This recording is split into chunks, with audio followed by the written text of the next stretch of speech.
Nazdar lidi. Já jsem Uhlí a jsem tady, jak vám ukázal, jak se tancuje.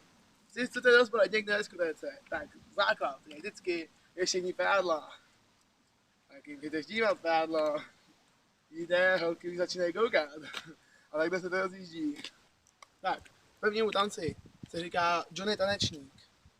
Základ tohohle tance je, že vždycky kolem vás musí být místo aspoň 2 metry. Základ je, postavíte se lehce na šikmo, ruce si dáte před sebe, jako kdybyste chtěli boxovat, a začnete hejbat jenom tak ramenem a rukama.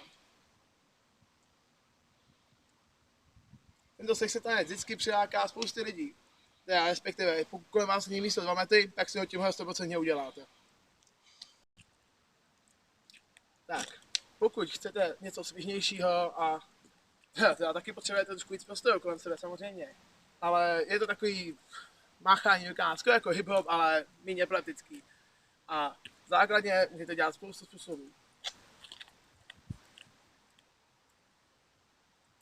A pokud do toho chcete oslovit nějakou dámu, tak můžete připojit že chápete, ne, jdete do stylu. Pokud se fanoušky spíš fotbalových zápasů nebo technokoncertů, tak je tady klasický pogo. A teďka ukážu, jak to přibližně vypadá.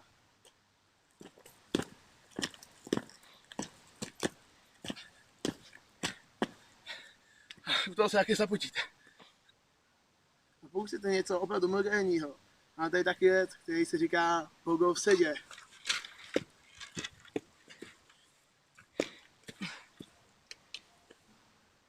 Taky tady pro takový ty nadšence mám breakdance.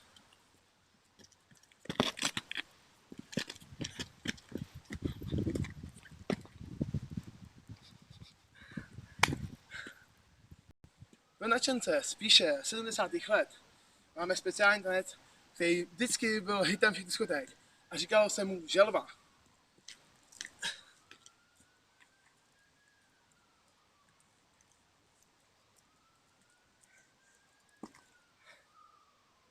Tak doufám, že jsem vás trochu inspiroval a hlavně, abyste byli taky jednou jako já.